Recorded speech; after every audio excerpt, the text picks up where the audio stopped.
এক ছোট্ট পিয়ানোর জাদুকর ছিল। বয়সে ছোট মানুষ, কিন্তু মিউজিকে পিয়ানো বাজানোর দক্ষতায় সে বড় বড় আর্টিস্টকেও জায়গা থেকে নাড়িয়ে দিত।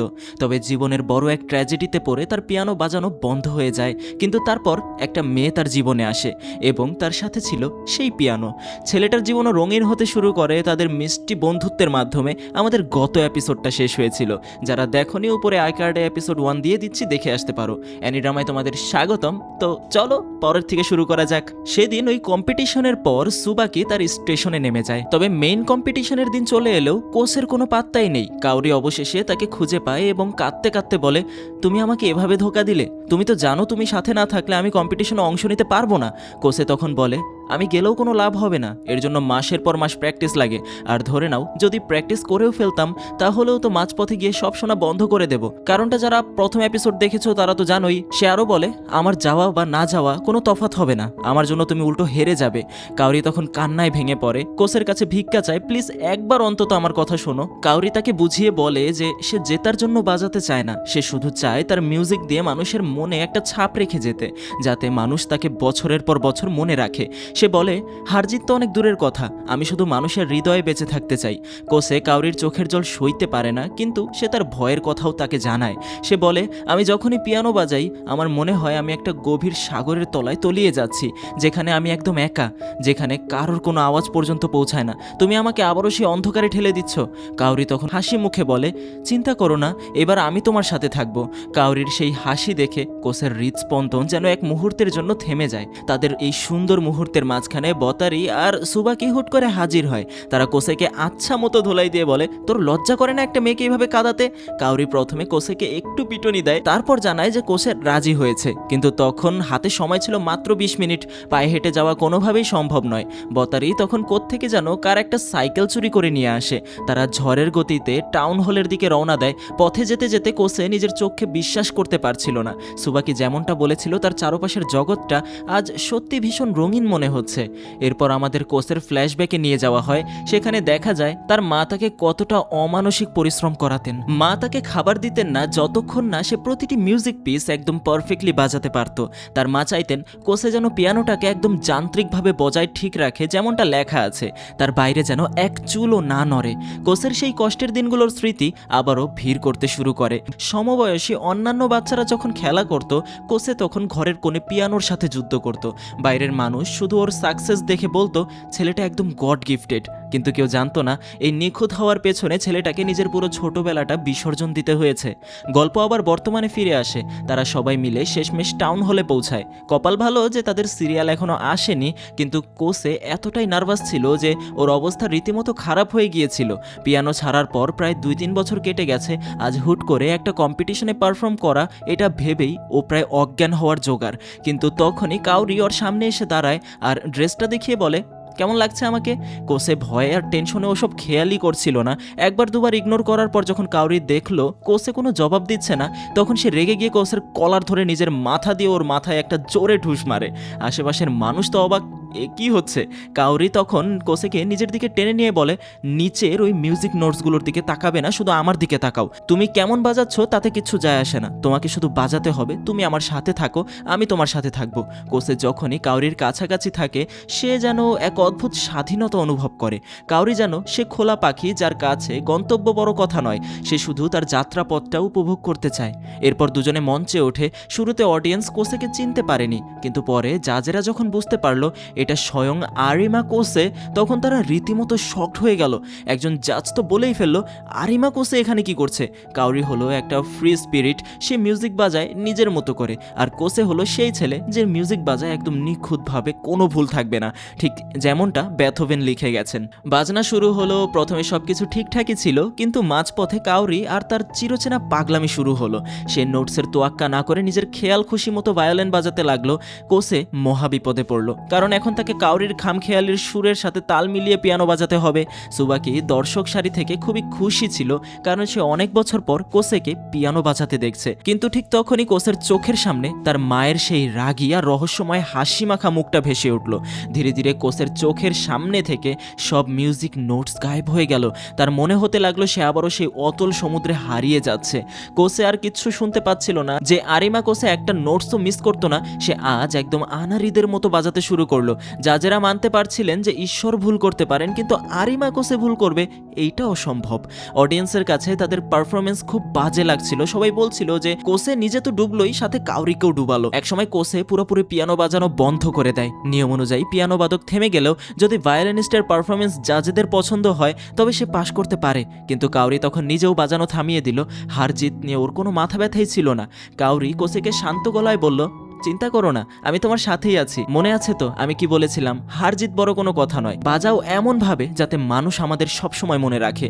কাউরির এই কথাগুলো কোসের ভেতরে এক অদ্ভুত জেদ ধরিয়ে দেয়। সে আবারও পাগলের মতো পিয়ানোর কিগুলো প্রেস করতে শুরু করলো। হুট করেই ওর মায়ের সেই পুরনো কথা মনে পড়ে গেল। যখন সে নতুন নতুন পিয়ানো বাজানো শিখছিল তখন তার মা এতটা কঠোর ছিলেন না। তিনি বলতেন পিয়ানোর কিগুলো আলতো করে চাপ দেবে, ঠিক যেমন করে একটা বিড়ালের গায়ে হাত বুলিয়ে আদর করছো। এরপর কোসে তার আসল জাদু দেখাতে শুরু করলো। যদিও দুজনের বাজনা একদমই এক সুরে মিলছিল না, মনে হচ্ছিল তারা একে অপরের সাথে যুদ্ধ করছে যে কে কার চেয়ে বেশি সেরা বাজাবে। কাউরি মনে মনে ভাবছিল, ও তুমি আমার কাছ থেকে স্পটলাইট কেড়ে নিতে চাও, এত সহজে সেটা হতে দিচ্ছি না। তারা দুজনে এমনভাবে বাজাচ্ছিল যেন আশেপাশে আর কেউ নেই। সুবাকি তো সিট ছেড়ে চিৎকার করতে শুরু করলো। কিছুক্ষণের জন্য হলেও সে পুরনো জাদুকর কোসে ফিরে এসেছিল। যদিও সে এখনো আগের মতো নিখুঁত হতে পারেনি, কিন্তু তার চোখে এখন একটা প্যাশন ছিল। পারফরমেন্স শেষ হলো, অডিয়েন্স তাদের জন্য দাঁড়িয়ে হাততালি দিতে লাগলো। তারা জানতো তারা এই কম্পিটিশন হেরে গেছে, কিন্তু তবুও কারোর মনে কোনো দুঃখ ছিল না। কিন্তু ঠিক তখনই একটা ঘটনা ঘটলো যা কোসেকে নাড়িয়ে দিয়ে গেল। কাউরি হঠাৎ মঞ্চেই অজ্ঞান হয়ে পড়ে গেল। গল্প আবারও অতীতে চলে যায়। সেখানে দেখা যায় সুবাকি আর বাকি বন্ধুরা ব্রিজ থেকে নদীর জলে ঝাঁপ দিচ্ছে, কিন্তু কোসে ভয়ে দাঁড়িয়ে আছে। ওর ঝাঁপ দেওয়ার ইচ্ছা থাকলেও সে বলছিল, মা যদি জানতে পারে আমি এরকম বিপজ্জনক কিছু করছি তবে আমাকে মেরেই ফেলবেন। কিন্তু সুবাকি কি আর কারোর কথা শুনে? সে তো নিজের মর্জির মালিক। সুবাকি এক মুহূর্ত সময় নষ্ট না করে কোসেকে নিজের কাঁধে তুলে নেয় আর সেই ব্রিজ থেকে শটান করে ঝাঁপ দেয় নদীর জলে। কোসে তো ভয়ে আত্মা শুকিয়ে গিয়েছিল, সে তো ওখানেই জ্ঞান হারিয়ে ফেলেছিল, কিন্তু ভেতরে ভেতরে সে এক অদ্ভুত আনন্দ পাচ্ছিল, কারণ ছোটবেলায় সে কোনোদিন এমন কিছু করার সাহস পায়নি যাতে তার মা রেগে যেতে পারেন। আজ যেন সেই সব নিয়মের শেকেল ভেঙে সে নতুন করে নিঃশ্বাস নিচ্ছে। গল্প আবারও বর্তমানে ফিরে আসে। কাউরি যেহেতু মঞ্চেই অজ্ঞান হয়ে গিয়েছিল তাই তারা সবাই মিলে তাকে হাসপাতালে নিয়ে যায়, কিন্তু তারা যখন কেবিনে ঢোকে তখন কাউরি অপ্রস্তুত অবস্থায় ছিল। নার্স তাকে স্নান করাচ্ছিল। কাউরি তো লজ্জায় লাল হয়ে কাঁদতে শুরু করলো আর চিৎকার করে বলতে লাগলো, ও রে, এখন আমার কে বিয়ে করবে? যা দেখে সুবাকি রেগে আগুন হয়ে যায়। কোসে আর বতারিকে আচ্ছা করে পেটালো। যদিও সে নিজেও কিন্তু তাদের সাথেই ঘরে ঢুকেছিল। নার্স বেরিয়ে যাওয়ার পর তারা সবাই ভেতরে আসে। সুবাকি উদ্বিগ্ন হয়ে জিজ্ঞাসা করে, আমরা তো ভীষণ ভয় পেয়ে গিয়েছিলাম, তুমি হঠাৎ ওভাবে অজ্ঞান হয়ে গেলে কেন? কাউরি হাসি মুখে পরিস্থিতি সামাল দিয়ে বলে, আরে ঘাবড়ানোর কিছু নেই, আসলে গত কয়েক সপ্তাহ ধরে আমাকে প্রচুর প্র্যাকটিস আর দৌড়ঝাঁপ করতে হয়েছে। আর জানো তো আমার এই সব খাটুনির পেছনে আসলে কারণটা কি? সে হলো কোসে। এই শুনে বতারি আর সুবাকি আরও কোসেকে একচোট নেয়, কারণ তাদের ধারণা কোসের কারণেই কাউরি আজ হাসপাতালে। কোসে একা দূরে গিয়ে বসে নিজের মনে ভাবছিল, আমরা এখানে এতক্ষণ ধরে আছি অথচ কাউরি একবারও কম্পিটিশনের রেজাল্ট নিয়ে কিছু বললো না। হ্যাঁ, আমরা হেরে গেছি, আমরা প্রচুর ভুল করেছি, এমনকি মাঝপথে বাজনা থামিয়ে দিয়েছিলাম, কিন্তু ওর কি একটু আফসোস নেই যে আমরা এতটা বিশ্রীভাবে হারলাম? কিছুক্ষণ পর তারা যখন চলে যেতে উদ্যত হয় কাউরি হঠাৎ কোসেকে থামিয়ে দেয়। সে খুবই গম্ভীরভাবে জিজ্ঞাসা করে, তোমার পিয়ানো প্র্যাকটিস কেমন চলছে? কোসে মনে মনে ভাবে এর চেয়ে কাউরি যদি তাকে লাথি ঘুষি মারতো হয়তো তার ভালো লাগতো। এই প্রশ্নের উত্তর দেওয়ার মতো সাহস কোসের ছিল না। সে শুধু মাথা নিচু করে বলে দেয় যে কম্পিটিশনের পর থেকে সে পিয়ানো আর ছুঁয়েও দেখেনি। কাউরি তখন এক অদ্ভুত প্রশ্ন করে, তুমি কি সত্যি পিয়ানো ছাড়া থাকতে পারো, নাকি তুমি সবার সামনে শুধু নিজেকে ঠিক দেখানোর একটা মিথ্যে অভিনয় করছো? এরপর তাদের মধ্যে ঠিক কী কথা হয়েছিল তা আমাদের দেখানো হয় না। কোসে যখন হাসপাতাল থেকে বেরিয়ে আসে তার মাথায় শুধু কাউরির ওই কথাগুলোই ঘুরছিল। সে বুঝতে পারে কাউরি ঠিকই বলছে, সে হাজার চেষ্টা করলেও পিয়ানো থেকে দূরে থাকতে পারবে না, কারণ পিয়ানো ছাড়া তার জীবনে আর কিচ্ছু নেই বর্তমানে। সুবাকি হঠাৎ করে জিজ্ঞাসা করে, তুমি কাউরির সাথে এতক্ষণ ভেতরে কি গোপন কথা বলছিলে শুনি? এমন কি সিক্রেট আছে যা আমাদের বলা যাবে না? কোসে সেই প্রশ্নের জবাব না দিয়ে উল্টো সুবাকিকে জিজ্ঞাসা করে, পিয়ানো বাজানো ছাড়া আমার মধ্যে কি এমন গুণ আছে যা আমাকে অন্যদের থেকে আলাদা করে? সুবাকি তো আকাশ থেকে পড়ে বলে, কি বলছো এসব? পিয়ানো ছাড়াও তোমার মধ্যে হাজারটা গুণ আছে, যেমন সুবাকি ভাবতে থাকে, কিন্তু অনেক চেষ্টা করেও কোসের পিয়ানো ছাড়া আর কোনো গুণ সে খুঁজে পায় না। তবুও বন্ধুর মন ভাঙা যাবে না, তাই সে কথা ঘুরিয়ে বলে, দেখো আকাশটা কি সুন্দর পরিষ্কার হয়ে গেছে, এখন আর ছাতা লাগবে না। কোসে বুঝতে পারে সুবাকি আসলে কোনো উত্তর খুঁজে পায়নি, তার মনে পিয়ানো ছাড়া আর কোনো অস্তিত্ব নেই। পরদিন কোসে যখন নিজের ভাবনায় বিভোর তখন বতারি এসে হাজির হয়। বতারি বলে, আজ চলো কাউরির সাথে দেখা করে আসি, কারণ ও তো কালই ছাড়া পেয়ে যাবে। আজ না গেলে তো আর কাউরির ওইরকম হাসি খুশি মুহূর্তগুলো মিস করব। বতারির সব কথাতেই কেমন যেন একটা ফাজলামো থাকে। সে কোসের একটা বিমর্ষ ছবি তুলে ফেলে আর বলে, এটা আমি কাউরিকে ইমেল করে পাঠাচ্ছি, ও তোমার এই অবস্থা দেখলে খুবই মজা পাবে। কোসে তো ডিপ্রেশনে চলে যায়। সে ভাবে বতারির কাছে কাউরির ইমেল অ্যাড্রেস, ফোন নাম্বার সবই আছে, অথচ কোসে ওর বাড়ির ঠিকানাও জানে না। এর থেকে একটা কথাই বোঝা যায়, কাউরি বতারিকে যতটা নিজের কাছের বন্ধু মনে করে, কোসেকে হয়তো ততটা করে না। তাই সে হাসপাতালে যেতে মানা করে দেয়। অন্যদিকে হাসপাতালের বেডে শুয়ে থাকা কাউরি নিজের মনেই বিড়বিড় করছিল, তুমি আবার অজ্ঞান হয়ে গিয়েছিলে। তার মানে সে আসলে মিথ্যা বলছিল। সে ক্লান্তির কারণে অজ্ঞান হয়নি, বরং এটা ছিল অন্য কোনো শারীরিক সমস্যা যা আগেও অনেকবার হয়েছে। ওদিকে সুবাকি আর তার দলবলেরা প্র্যাকটিস করছিল বেসবলের, কারণ সামনেই বড় ম্যাচ। কিন্তু সুবাকি যেন ঠিকমতো খেলতেই পারছে না। নওশান তার এই মনমরা ভাবটা নোটিস করে। বাড়ি ফেরার পথে তারা দেখে ছোট ছোট বাচ্চারা ব্রিজ থেকে নদীতে ঝাঁপ দিচ্ছে, ঠিক যেমন তারা ছোটবেলায় করত। সুবাকি বলে ওঠে, এই ঠান্ডা জলে বাচ্চারা ঝাঁপ দেয় কি করে, ওদের কি শীত লাগে না? নওশান হাসতে হাসতে বলে, কেন, তুমিই তো বলেছিলে তুমি ছোটবেলায় এভাবেই ঝাঁপ দিতে আর কোসেকেও সাথে নিয়ে পড়তে। সুবাকি ম্লান হেসে বলে, হ্যাঁ, ও তো প্রথমে খুব ভয় পেত, কিন্তু যখনই ওকে নিয়ে ঝাঁপ দিতাম ও কি সুন্দর খিলখিল করে হাসতো। ওর আসলে ঝাঁপ দেওয়ার ইচ্ছা ছিল কিন্তু সাহস ছিল না। নওশান হঠাৎ সরাসরি জিজ্ঞাসা করে, কোসে আর তোমার মধ্যে কি কিছু হয়েছে? সুবাকি খুব সচেতন হয়ে উত্তর দেয়, অদ্ভুত কথা, আমাদের মধ্যে আবার কি হবে? নওশান বলে, ভালো কথা, কিন্তু কয়েকদিন ধরে দেখছি তোমার মুড একদম অফ, খেলায় মনই বসছে না, আর সব থেকে বড় কথা, তোমার চোখে সেই চমকানিটা আজকে আর নেই।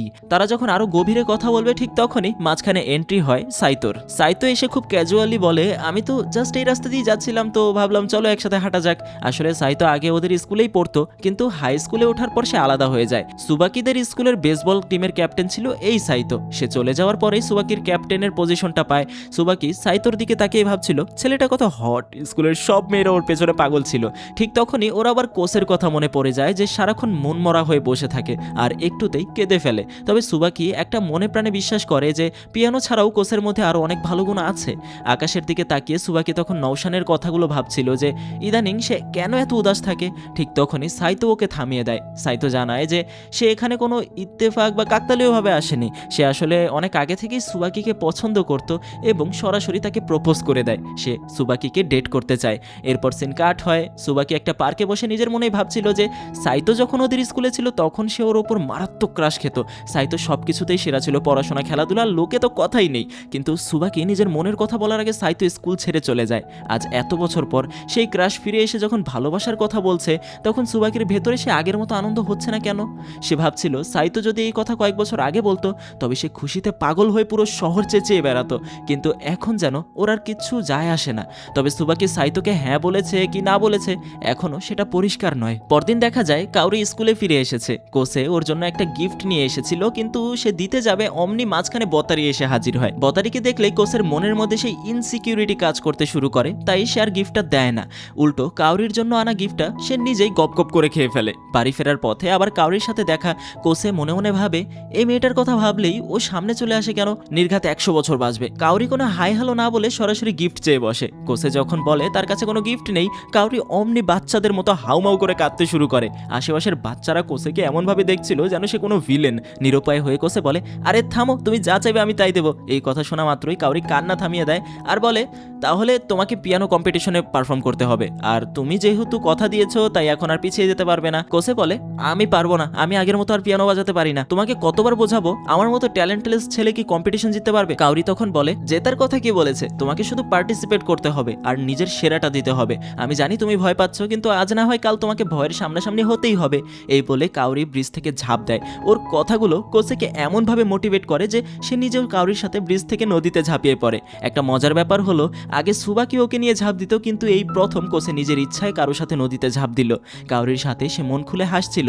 কোসে কাউরিকে নিজের বাড়িতে নিয়ে আসে, কারণ তারা দুজনেই ভিজে একসার হয়ে গেছে। কোসে ওকে তোয়ালে আর নিজের এক সেট জামা কাপড় দেয় যাতে ঠান্ডা না লেগে যায়। কোসের বাড়িতে ঘুরতে ঘুরতে কাউরি সেই ঘরে পৌঁছে যায় যেখানে পিয়ানোটা রাখা ছিল। ঘরটার অবস্থা ছিল করুণ, ধুলো আর ময়লায় ভর্তি। কাউরি চিৎকার করে বলে, তুমি একটা ভালো পিয়ানো বাদক হলে কি হবে যদি ঘরটারই দশা রাখো। বাতাস আসার জন্য কাউরি যেই জানালাটা খোলে অমনেই জানালা দিয়ে সামনে সুবাকিকে দেখা যায়। কোসে তো ভয়ে প্যানিক করা শুরু করে দেয়। সে কিছু বোঝানোর চেষ্টা করছিল কিন্তু সুবাকি তখন কিছু শোনার অবস্থাতেই নেই। সে দেখলো কাউরি কোসের বাড়িতে, আর তার উপর কাউরির পরনে কোসের জামা কাপড়। সুবাকির মাথায় যেন আকাশ ভেঙে পড়ে। সে আর নিজেকে সামলাতে পারলো না, রাগে দুঃখে সে হিতাহিত জ্ঞান হারিয়ে ফেলে। একটা চেয়ার তুলে সরাসরি কোসের দিকে ছুঁড়ে মারে। কোসে তো কোনোভাবে প্রাণ বাঁচায়। পরের দিন সুবাকির রাগ যেন সপ্তম আকাশে ছিল। সে তার স্কুলের সব রাগ আর জেদ খেলার উপর উগরে দেয়। ওদিকে কোসে তখন স্কুলের মিউজিক রুমে নতুন কম্পিটিশনের জন্য প্র্যাকটিস করছিল। কিন্তু সে যখন নিজের বাজানো পিয়ানোর আওয়াজ নিজেই শুনছিল তখন তার মনে হচ্ছিল যেন লজ্জায় ধরণী দ্বিধা হোক আর সে তাতে মিশে যাক। বাজনাটা এতটাই বাজে হচ্ছিল যে আশেপাশে সবাই তার মজা উড়াতে শুরু করলো, সবাই বলাবলি করতে শুরু করলো সেই পুরনো জাদুকর কোসের হলোটা কি। সুবাকি ওদিকে এখনো মুখ ফুলিয়ে বসে আছে। কোসে নিজের মনে মনে ভাবছিল আমি তো এখনো রেজিস্ট্রেশনই করাইনি, তাই এখনো চাইলে এই কম্পিটিশন থেকে পিছিয়ে পড়তে পারি। কিন্তু তখনই কাউরি ঝড়ের বেগে ঢুকে বলে আমি তোমার নাম অলরেডি লিখিয়ে দিয়েছি। শুধু তাই নয়, দেখা গেল সে কোসের মানিব্যাগ আগেই চুরি করে নিয়েছে, অর্থাৎ কোসের টাকা দিয়েই সে কোসের রেজিস্ট্রেশন ফি জমা করেছে। এখন আর পালানোর কোনো পথ নেই, হয় প্র্যাকটিস করো না হয় অপদস্থ হও। কাউরির আর বাতারি তাকে প্র্যাকটিসের জন্য একা ফেলে রেখে নিজের আড্ডা দিতে চলে যায়। অনেকদিন কেটে গেল কিন্তু কোসের মিউজিক একটুও ইমপ্রুভ হয়নি। সেই হারানো আত্মবিশ্বাস সে কিছুতেই ফিরে পাচ্ছিল না।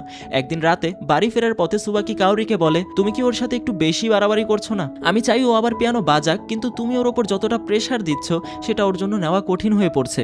মানছি একসময় পারফেক্ট ছিল, কিন্তু ও তো রক্তমাংসের মানুষ। কাউরি শান্তভাবে উত্তর দেয় ও বাইরে দেখায় পিয়ানো ছাড়া ও খুব ভালো আছে, কিন্তু ওর আসলে আনন্দ লুকানো আছে ওই মিউজিকের মধ্যেই, আর আমি ওর সে আনন্দটাই ফিরিয়ে দিতে চাই। সুবাকি একটু বিষণ্ণ হয়ে জিজ্ঞাসা করে এত খাটাখাটনি কেন করছো? কোসে আসলে তোমার কি লাগে বলো তো? কাউরি হাসি মুখে বলে ধরে নাও ও আমার একটা ছোট্ট ভাই যাকে সাহায্য করা দরকার। এই বলে কাউরি বিদায় নিলেও সুবাকি যখন চলে যায় কাউরি আবার চুপি চুপি স্কুলের দিকে রওনা দেয়। ঠিক তখনই সুবাকির কাছে সাইতোর কল আসে।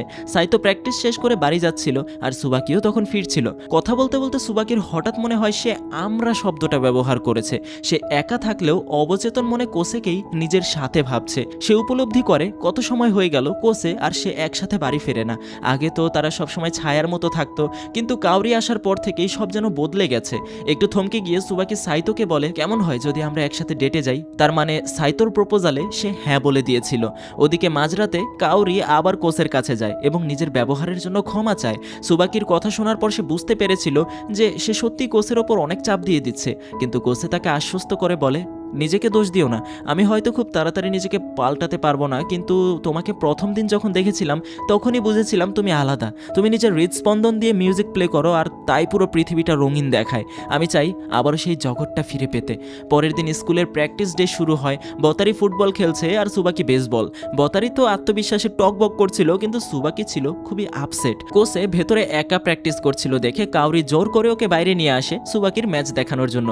সুবাকি যখন ব্যাটিং করতে আসে প্রথমে সে কোসেকে দেখে খুশি হলেও তার পাশে কাউরিকে দেখে যেন ওর বুকটা ভেঙে যায়। মনের এই বিক্ষিপ্ত অবস্থায় প্রথম বলেই সে স্ট্রাইক খায়। বেসবলের নিয়ম অনুযায়ী 3টা স্ট্রাইক খেলেই সে আউট হয়ে যাবে।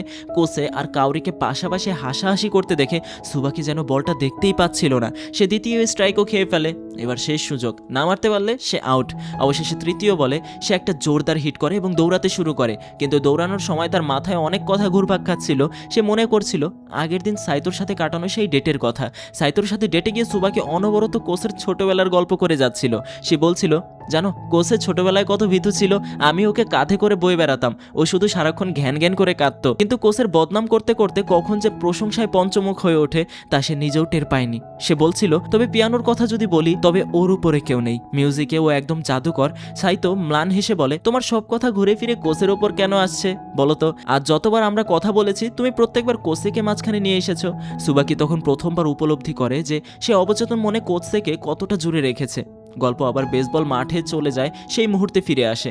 সুবাকি পাগলের মতো দৌড়াচ্ছিল। সে যদি এখন থেমে যেত তবে তার টিম জিতে যেত, কিন্তু তার মাথায় তখন একটা কথাই ঘুরছিল, আমি তোমার সাথে ছোটবেলা থেকে ছিলাম, তোমার সব ভালো সময় তোমার খারাপ সময় আমি হাত ছাড়িনি, কিন্তু আজ কেন মনে হচ্ছে তুমি আমার থেকে দূরে সরে যাচ্ছ? তার বন্ধুরা চিৎকার করে বলছিল থামার জন্য, কিন্তু সুবাকি যেন কিছুতেই শুনতে পাচ্ছিল না। সে মনে মনে বলছিল প্লিজ কোসে একবার আমার দিকে তাকাও, ঠিক যেমন আগে তাকাতে। এই মানসিক অস্থিরতার মধ্যে সে ডাইভ দেয় ঠিকই, কিন্তু বিপক্ষ দল তাকে টাচ করে ফেলে আর সে আউট হয়ে যায়। ম্যাচ শেষে নওশান আর সুবাকি বিষণ্ণ মনে ফিরছিল। নওশান বুঝতে পারছিল সুবাকির মনের ওপর দিয়ে কি ঝড় বয়ে যাচ্ছে। হঠাৎ নওশান দূর থেকে কাউকে দেখে সুবাকিকে বলল, যাও, তোমার বয়ফ্রেন্ড তোমাকে নিতে এসেছে। সুবাকি ভাবলো সাইতো এসেছে, কিন্তু না, সে দেখলো সামনে দাঁড়িয়ে আছে কোসে। কোসে তাকে নিজের কাঁধে তুলে নিল, ঠিক যেমন ছোটবেলায় সুবাকি তাকে নিত। আসলে আজকের ম্যাচে সুবাকির পায়ে মারাত্মক চোট লেগেছিল। কোসে তাকে বলল, মনে আছে ছোটবেলায় তুমি আমাকে এভাবেই বই নিয়ে যেতে? তুমি আমার জন্য অনেক করেছো, বিশেষ করে মা চলে যাওয়ার পর তুমিই ছিলে আমার সব থেকে বড় সাপোর্ট। এবার আমার পালা তোমার খেয়াল রাখার, তাই বাড়ি পৌঁছানোর আগে তোমাকে নামানোর কথা আমি ভাবছিও না। কোসে আরও বলে যে সে মন দিয়ে প্র্যাকটিস করবে যাতে আবারও পিয়ানো বাজিয়ে সুবাকিকে খুশি করতে পারে। কোসের এই যত্ন দেখে সুবাকি আবেগে কান্না করতে শুরু করে। যদিও সে বাহানা দেয় যে ম্যাচ হারার জন্য কাঁদছে, কিন্তু তার চোখের জলের আসল কারণটা ছিল কোসের এই ভালোবাসা। এদিকে পিয়ানোর কম্পিটিশনের ময়দানে আরও দুজন প্রতিযোগী এসে হাজির হয়েছে, যারা শুধুমাত্র আরিমা কোসেকে হারানোর শপথ নিয়েছে। তারা চায় কোসেকে এবার ধুলাই মিশিয়ে দিতে। পরের দিন বতারির ফুটবল ম্যাচ ছিল, কিন্তু তার টিমও হেরে যায়। বতারির বাইরে খুবই স্ট্রং সাজার চেষ্টা করছিল এবং নিজের টিমকে মোটিভেট করছিল। কোসে তো দেখে অবাক যে বতারি হারার পরেও এতটা শান্ত কি করে, কিন্তু পরে দেখা যায় বতারি বাথরুমে গিয়ে একা একা খুব কাঁদছে, কারণ এই ম্যাচটা ওর জন্য খুব ইম্পর্টেন্ট ছিল। এখন তিন বন্ধুই নিজেদের লড়াইয়ে হেরে গেছে। কাউরি কম্পিটিশনে ফেল করেছে, সুবাকি বেসবলে হেরেছে, আর বতারি ফুটবলে। বতারি তখন কোসের ওপর সব দায়িত্ব ছেড়ে দিয়ে বলে, এখন আমাদের 4 বন্ধুর মধ্যে তোমাকে জিততে হবে। কোসে ভীষণ নার্ভাস ছিল, কারণ দীর্ঘ 2 বছর পর সে বড় কোনো কম্পিটিশনে নামছে।